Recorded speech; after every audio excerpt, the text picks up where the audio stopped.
So digestive system.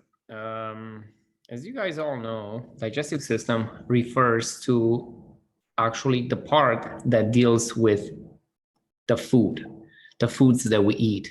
The foods that we eat are used by the body as a source of energy, but we can use them directly. We can't just basically extract energy directly from bread or from a fruit or from a burger. So that's where digestive system comes along the way. Digestive system, what it does, it breaks down the food, breaks down the foods. How is it going to break them down? From these big pieces to very, very tiny pieces, which eventually will go inside the cells. They will come in here, and inside the cell, these foods turned into energy. Now, in the past, we learned about cellular respiration. I don't know if you guys remember, but during cellular respiration, basically, the food or glucose, it's turned into energy or into ATP. So we extract the food from here to be used here. That's what the digestive system does. So, breaks food into molecules that are small enough to be absorbed in the internal environment, which means from the gut to the cells. That's how small the molecules have to be.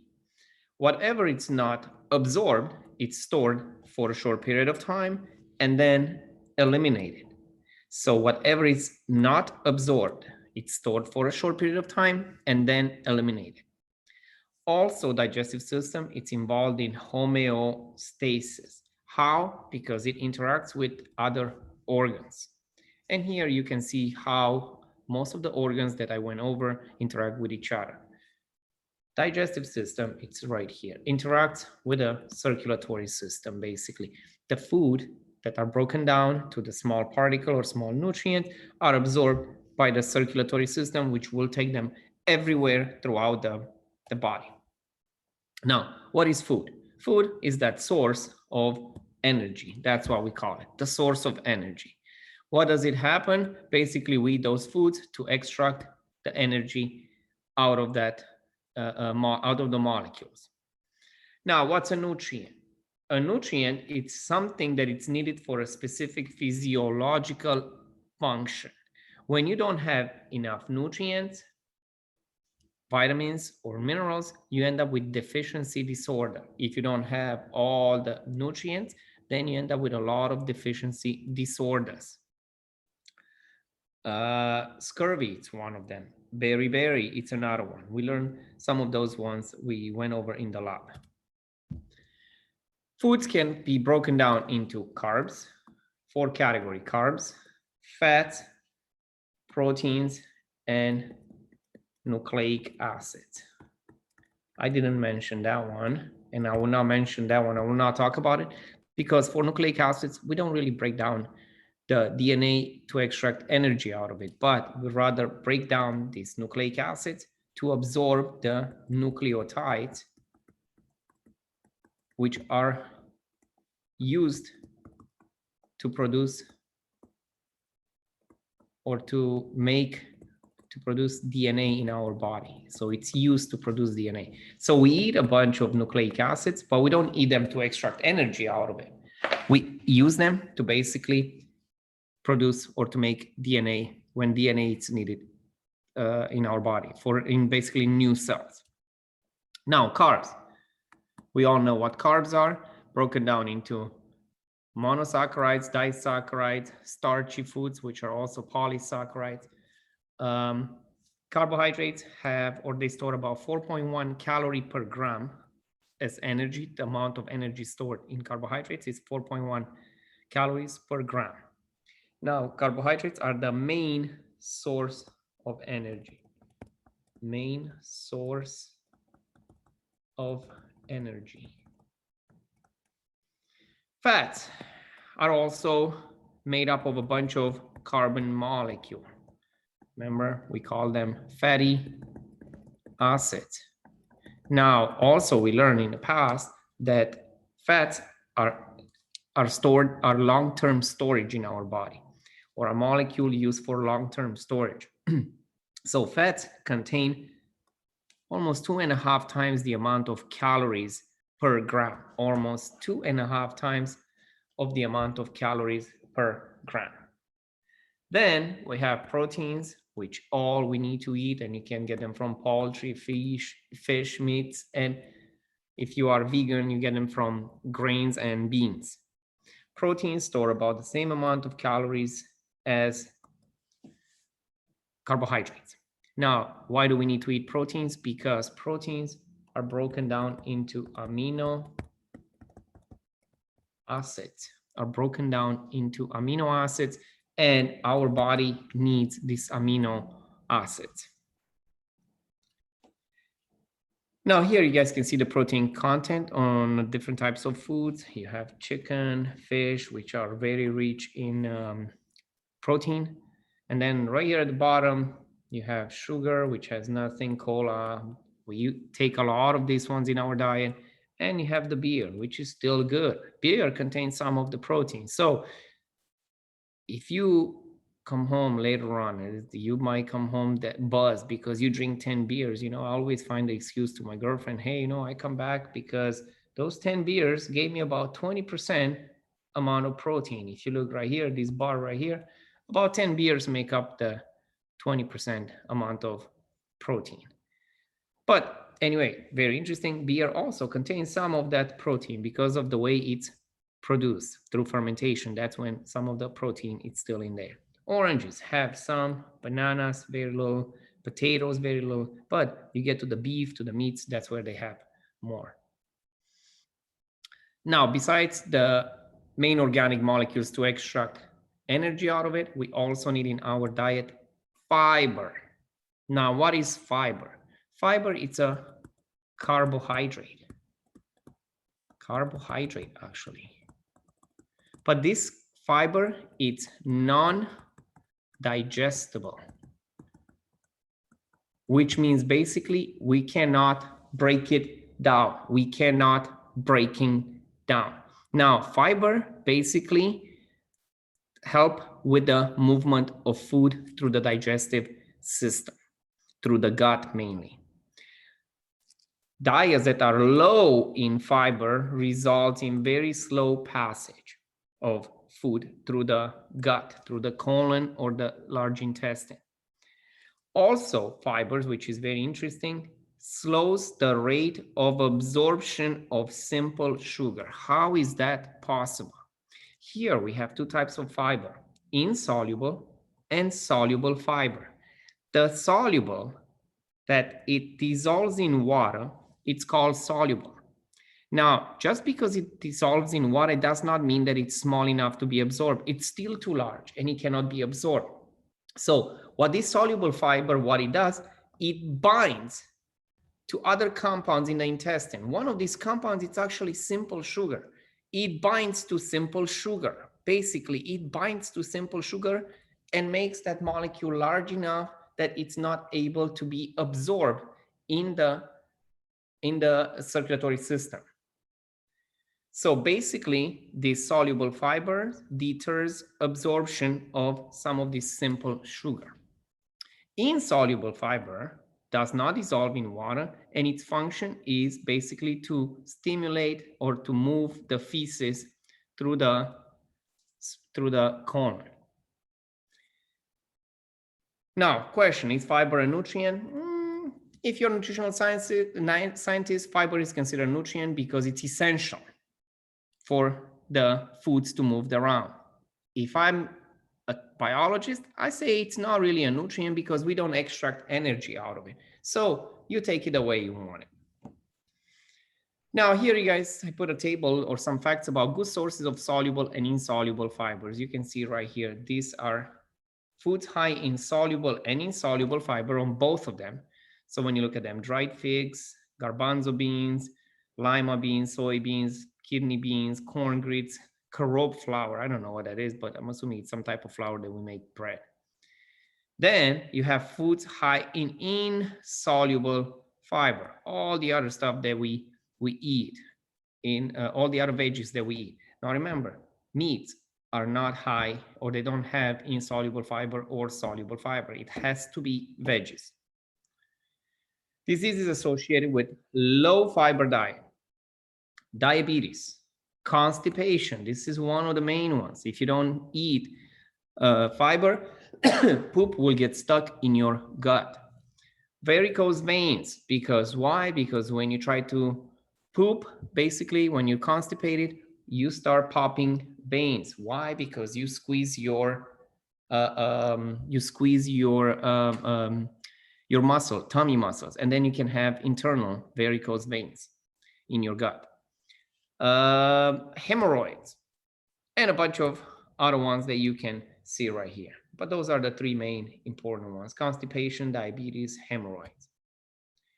Now, also in the diet, as I mentioned earlier, you also need minerals and vitamins.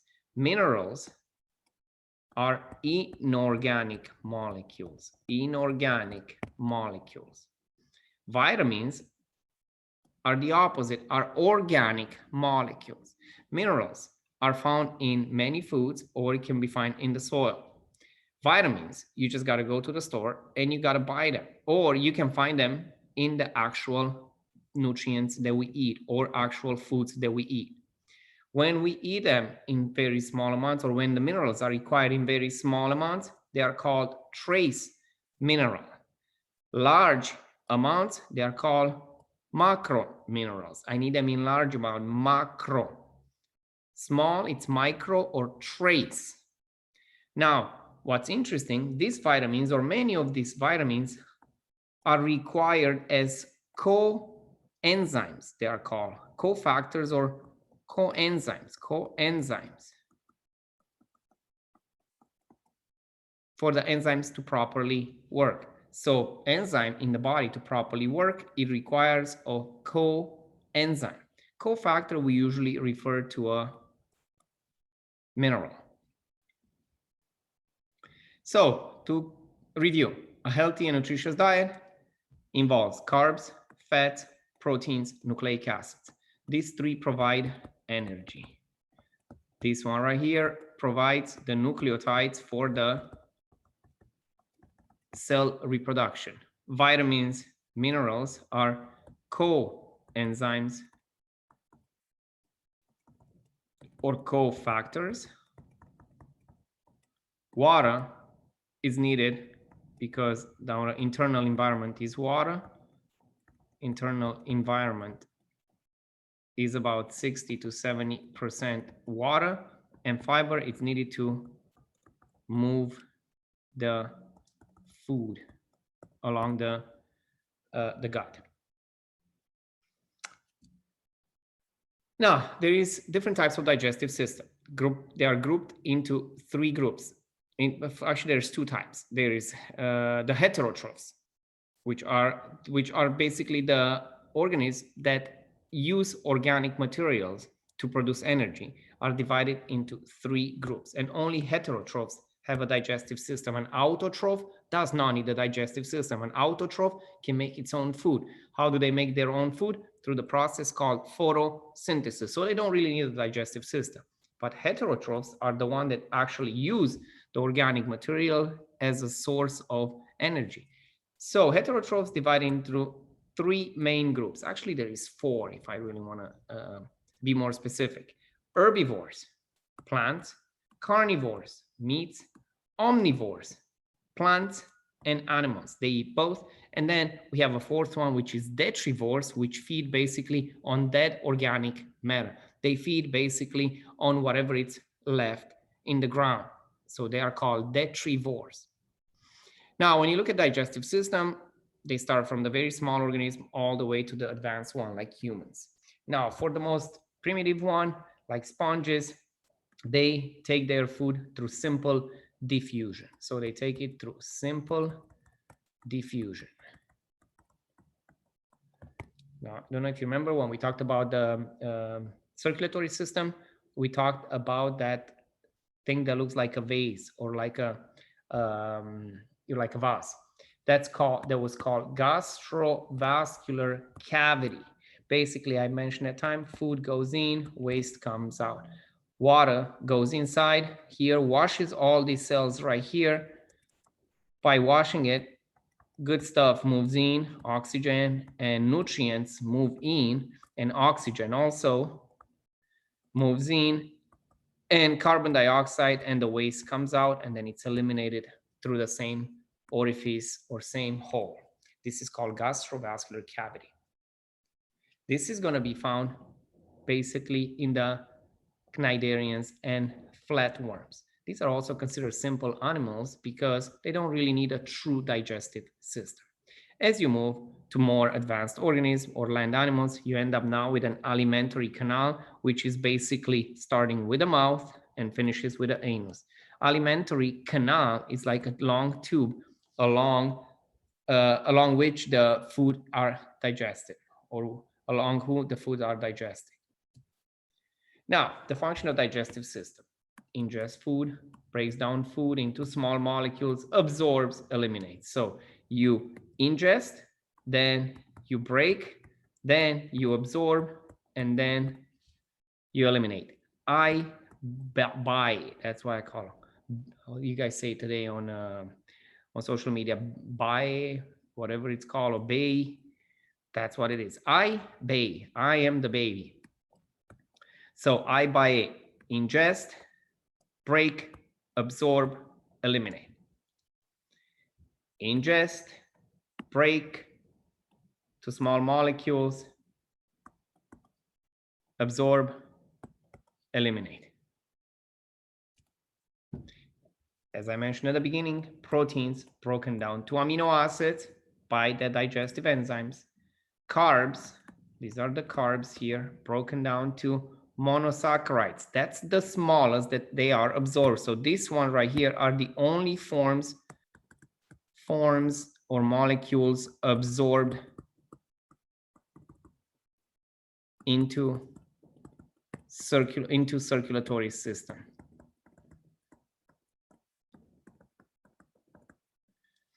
Nucleic acids broken down to nucleotides, and fats broken down to glycerol and fatty acids. Fatty acids are these really long carbon chains, Glycerol is just an alcohol or a small carbon chain.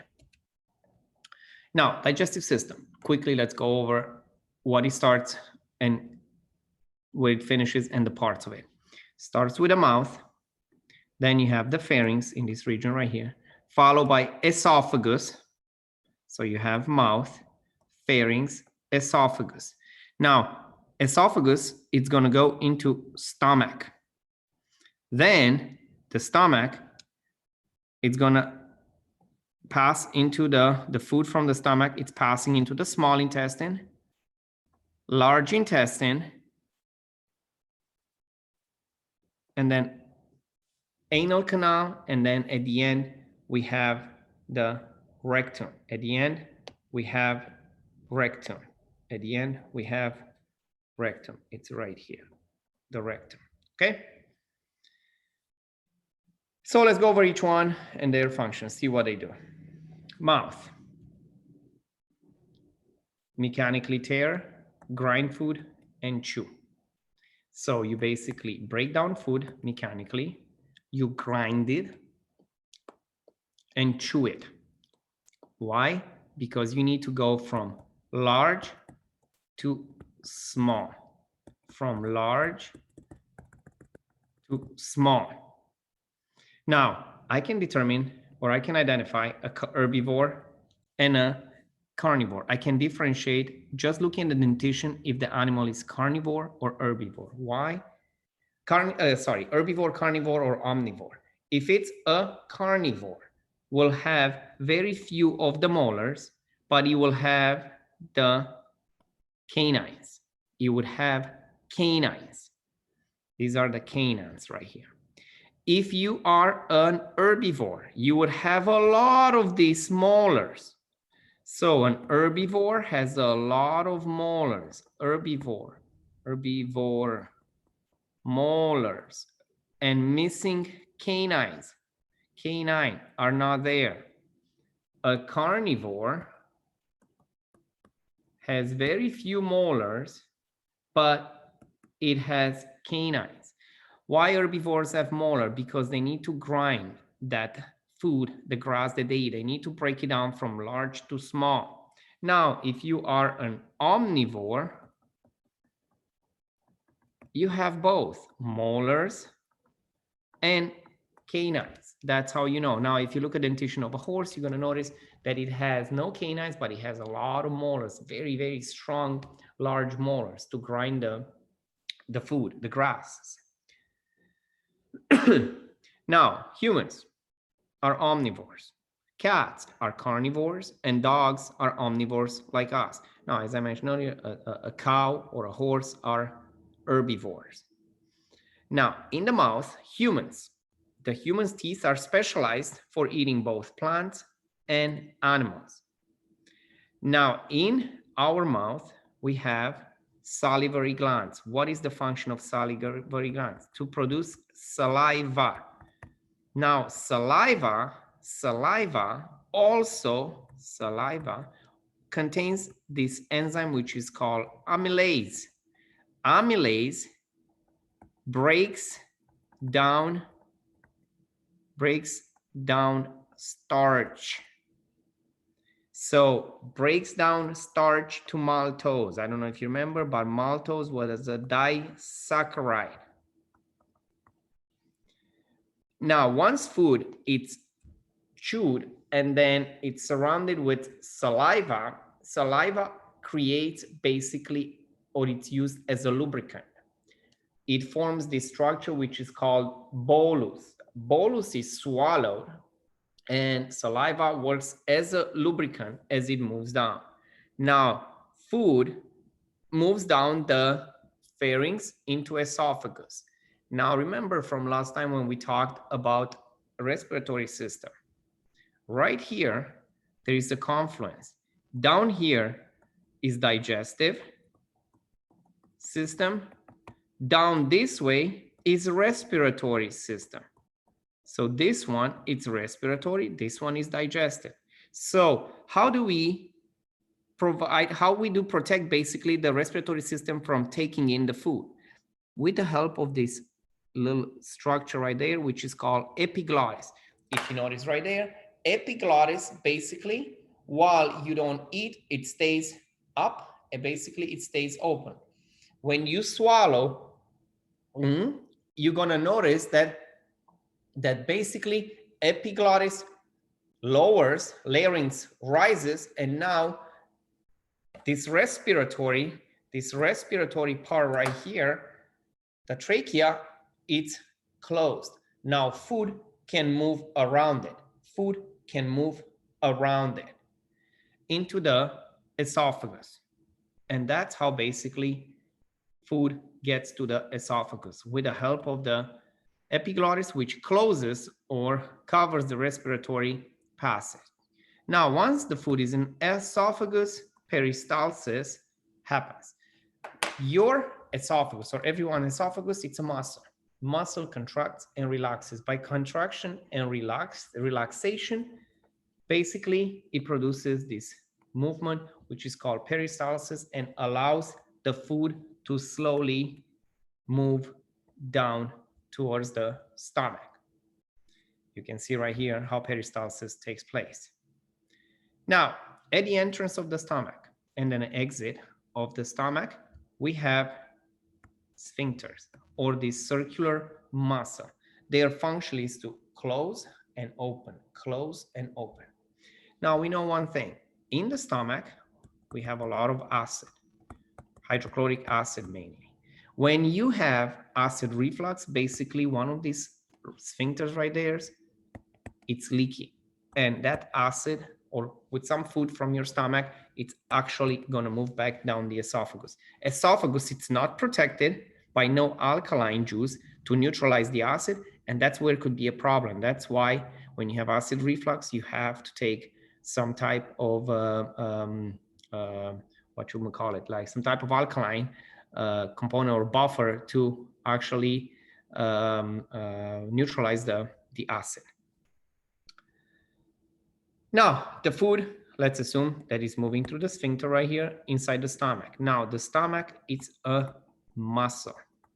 The function of the stomach is to churn by contraction, relaxation, churns the food. It takes between 4 to 8 hours for food to be actually broken down even further. You broke it down mechanically in your mouth. Now it gets to the stomach where it's going to be mechanically broken down. Now, by contraction of the muscle. In the stomach, also, we produce gastric juice. Now, gastric juice, it's made up of two things: hydrochloric acid and pepsinogen. Once pepsinogen comes together with hydrochloric acid, it turns into the active enzyme pepsin. Pepsinogen, it's inactive enzyme. Inactive. Pepsin, it's the active enzyme. What does pepsin does? It breaks down proteins. So basically, where do we start breaking down proteins? In your stomach. You start breaking down with the help of pepsin. Where do we start breaking down carbohydrates? In our mouth with the help of enzyme amylase. So here, to review quickly, we can get acid reflux or heartburn. So we have to take some type of buffer to neutralize it. Also in the stomach, where there is low pH because of the hydrochloric acid, producing the enzyme, the final product, which is the enzyme pepsin. How is pepsin produced? When hydrochloric acid and pepsinogen come together, basically hydrochloric acid activates pepsinogen, the inactive enzyme, into the pepsin, which is the active enzyme. Now, the food is going to continue being churned. The function of hydrochloric acid is basically to denature all the pathogen or bad stuff. It's not really to break down the food. The function of hydrochloric acid, it's only to maintain or not allow pathogens or other bad stuff, living organisms, to pass through your stomach to move into the small intestine. Now, when you overproduce the gastric acid, you can get sometimes ulcers. Why? Because the lining of the stomach produces an alkaline juice to protect the stomach from being broken down. If for some reason, those cells, the epithelial cells, which are replaced, by the way, every 3 days, do not produce this alkaline mucus, you can get, or it leads to gastric ulcers. Now, one of the organisms or whatever was found these days, one of the factors that can lead to actual gastric ulcers, it's this bacteria, which is called H. pylori. And a lot of people have it in their stomach in very small amounts. Once this H. pylori actually increase in number, they lead to destruction of the alkaline or the epithelial cell, which in turn will produce less alkaline mucus, which in turn will not allow the hydrochloric acid to be neutralized, and then gastric ulcer could happen. Now, the food was churned, and now it's ready to leave the stomach. Now, when the food passes from the stomach into the small intestine, it looks like blender. When it's kind of like at the beginning, when you put the food in a blender, it looks like it's in your mouth. Then once it leaves the stomach, it looks like blended food. You turn the blender for 5 minutes or 4 minutes, and you're going to notice that all the food that was there, like large chunks, turn into powdery, some very small liquidy type of food, or smoothie, how you call it. So the food basically, once it leaves the stomach, looks like a smoothie. Now, this food that leaves the stomach, it's called chyme. It's called chyme. This chyme is extremely acidic because of the hydrochloric acid that's found in the stomach. Now, what's going to happen? This chyme, as soon as it passes into the first part of the small intestine, because small intestine is the next part of the digestive system, produces a alkaline or produces a buffer, which will neutralize the acid in the chyme. If that acid is not neutralized, would be a problem, because the small intestine does have no protection and does not produce anywhere along after that, no more bufferings, no more buffers. And then that acid could basically corrode and break down and damage the small intestine. So the first part, it's going to basically neutralize the chyme. Now, what's going to happen in the small intestine? Small intestine is about 6 meters long. That's about 22 to 26 feet long. Now, along the small intestine, basically digestion starts, the chemical digestion. So the small intestine, it's involved in chemical digestion. Now, to be able to produce the chemical digestion, small intestine requires 3 additional organs. These are called accessory organs because they are not direct part of the small intestine. They are connected to it, but they are not really direct part of the alimentary canal. Liver and gallbladder. Liver produces bile, which is stored in the gallbladder, and the pancreas, which produces the pancreatic juice. Now, what is the importance of these accessory organs? Bile emulsifies fat. What does emulsify means? You take a big chunk and you break it into smaller pieces. Now, these small pieces have more surface or contact surface area for the enzymes found in the pancreatic juice and in the small intestine to break down these small pieces. If it wasn't for the bile, it would take a very, very long time to actually have the food digested. So liver produces bile. Bile is stored in the gallbladder. Pancreas produces pancreatic juice, which will produce these enzymes: amylase, chymotrypsin, chymotrypsin, nucleases, and lipases. So remember, this enzyme digests the foods further in the small intestine. Now, the small intestine, it's made up of duodenum, jejunum, and ileum. Duodenum, it's the short part. Jejunum is the middle part, which is pretty long, 10 to 12 feet, and ileum is another 10 to 12 feet.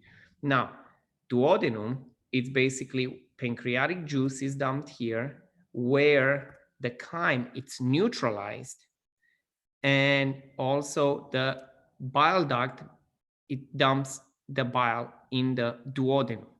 Now, check it out right here. You see bile producing here in the liver. While it's not used, or while we don't eat, or we go through the process between, or the time between meals, most of the bile is stored in the gallbladder. Bile from the gallbladder will move down the bile duct, where it's going to meet with the pancreatic duct right here, come together, and then they will dump their content in the small intestine. This is duodenum. Remember, this is the duodenum. Now, pancreas has two functions. It has the endocrine and exocrine function. Exocrine function is basically this pancreatic duct right here. That's where it produces the enzymes. I call it juice enzyme, actually, the enzymes. What enzymes? The enzymes that I just mentioned earlier: amylase, chymotrypsin, nucleases, chymotrypsin, lipase, carboxypeptidase, and a bunch of other enzymes. There's about 20 enzymes that are produced in the pancreas.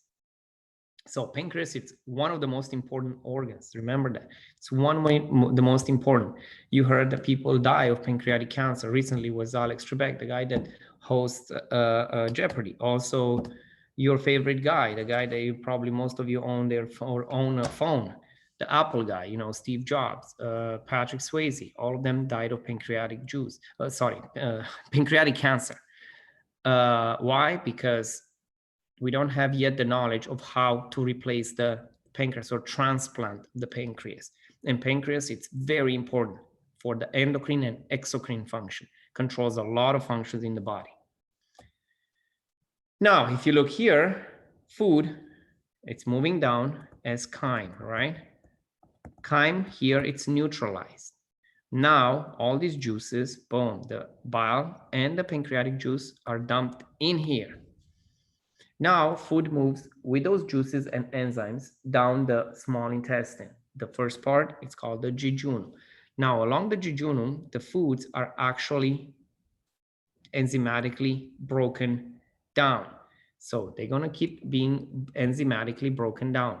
Also, along the small intestine, on the actual part right here, on the actual tip right here, on some of these cells right here of the lumen, they produce actually the enzyme lactase, maltase, and sucrase. So these enzymes are produced on the villi of the small intestine. Villi of the small intestine. That's where lactase, maltase, and sucrase are produced. Let's go check out something right now. Let me show you online actually where that stuff is, where they are produced.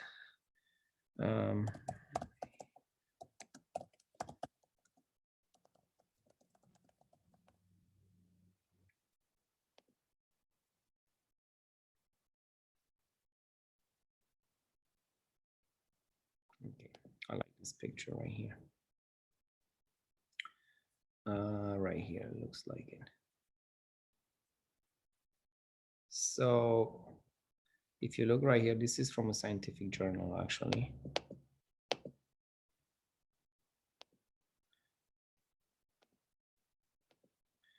Right here, that's where the villi are. This is part of the small intestine. This is actually the cells right here. So if you notice right here, that's where lactase, this lining right here, that's where this hydrolases, the lactase, sucrase, and maltase, actually it's produced right here on the villi, on this villi of the small intestine. That's where they are produced. So basically, this is how the small intestine, whatever I'm going to show in a minute, this is a whole, what is it called? A polyp kind of on the small intestine. So this part that I'm showing you right here, 1, 2, 3 here, if you notice, this is basically these ones right here, these parts right here. You see how they look like? These ones right here, that's what they look like. So these ones right here, these ones right here, these are basically the actual, you see this fine villi right here? This is where basically the enzymes are produced. Now, also, as the food is going to move and is going to be broken down by the enzymes, once it reaches the end of jejunum and beginning of ileum, food starts being absorbed. How food is absorbed?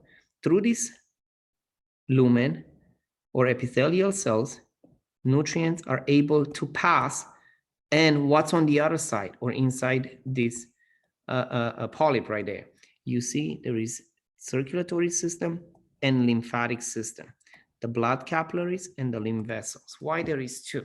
Because if you notice right here, amino acids, sugars, and small fatty acids are absorbed directly into blood. Now, the larger one, the fatty acids, which are very large, cannot actually move directly into the blood. And these are absorbed in the lymphatic system, which will pass them or bring them into the subclavian vein. And this subclavian vein, what it's going to do, it's going to dump the content in the circulatory system. So fats are not absorbed directly into the blood. They are absorbed in the lymphatic system. Why? Because they are too big, too large. So they cannot pass directly into the capillaries of the circulatory system. Now, foods are absorbed along the ileum. Whatever it's not absorbed is going to be passed into the large intestine. Large intestine has a wide diameter, way wider than the small intestine. Here there is zero digestion. But about 6 to 7% of the fluid that is left or water, it's reabsorbed. And also importantly, here sodium and vitamin K are absorbed. So sodium and vitamin K, it's absorbed. The function of the large intestine is basically we have a lot of bugs right there, a lot of bacteria, which will further break down or feed off all that extra stuff that it's left that we did not digest. And then bacteria is going to use it and it's going to turn that food into feces, as we call them, or poop, into feces or poop. Now, those feces are compacted and stored in the rectum, compact and stored. Now, they are stored actually in the rectum. Slowly, these foods, these undigested foods in the large intestine are going to be moved into the rectum, where they're going to be even further compacted and turn into the poop the way we know it, that it's coming out. Now, next to the large intestine, we also have this small organ, which is called the appendix. Is not truly an organ. We don't really know its function, but a few years back, it was shown that it could be involved actually in immunity. Doesn't mean that if you don't have it, a lot of people have it removed. I had it removed too. And it doesn't mean that you're going to die or you're going to have problem with the immunity. We don't really understand it. Why is it there? Maybe it's just in the past, it had an important function, but now it lost its function. So as I mentioned earlier, at the end, feces are even more compacted and stored in the rectum. Then when the rectum fills up, you have these muscles there which send a message to the brain that, hey, you need to eliminate it. And that's when you're going to go poop it. Now, the other two organs that are part of the digestive system, they are not direct part of the alimentary canal, but part or accessory organs, pancreas and liver. Pancreas has an endocrine, as I mentioned, and an exocrine function. Endocrine function is to produce insulin and glucagon, and I'm going to talk about that one next week. Exocrine gland, basically, it to produce the pancreatic juice,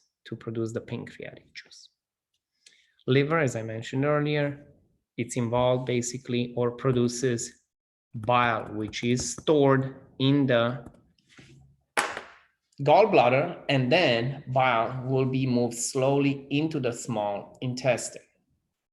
Now, liver has other functions too besides producing bile. Very important. Liver is actually the master gland. Without the liver, we would die. The liver does a lot of the functions in the body. First of all, glucose in blood is converted to glycogen right here. Glucose also in the blood passes through the liver, and then it's distributed everywhere else. Also, in the liver, we produce lipoproteins. The lipoproteins. We produce basically the LDL and the VLDL, low-density lipoprotein and very low-density lipoproteins. HDL, it's coming back to the liver, where it's going to be directed to be some part of it reused and part of it eliminated. So basically, liver produces the cholesterol proteins that carry cholesterol. Also, liver produces or synthesizes the blood clotting proteins. If you don't produce those ones in liver, you might end up with blood clotting disorders. Liver also detoxifies the body. This one, detoxify the body. Changes toxin to less toxic form. Also, that's where urea is produced. Basically, urea, eventually, when it's moved to the kidneys, it turns into urine. So urea comes from ammonia, this ammonia ion that's in the blood, or ammonia. This one, it's turned into urea into a less toxic form, because ammonia, it's very, very toxic in the body. So these are some of the very important functions of the liver. When you have a disease or disorder for the liver, it's really bad. One of them, it's a viral infection, which we call it hepatitis. And then the second one that I want you guys to just know about a little bit about it, it's cirrhosis. Cirrhosis takes place when the liver starts scarring. Basically, it's becoming scar tissue. Why? Because the cells start dying, the hepatic cells start dying. How do those cells can die? When people abuse alcohol, drugs, or anything else that would lead to basically death of the cells. Remember, liver, it's involved in detoxification. So all the drugs, alcohol that we ingest, or anything that we ingest that's toxic, will pass through the liver. If it's overrun by too much or abuse of too much of those of the toxic stuff, that's when the liver cells start dying, and that's when they start becoming scarred. That's when we end up with cirrhosis. And this is all for the lecture today.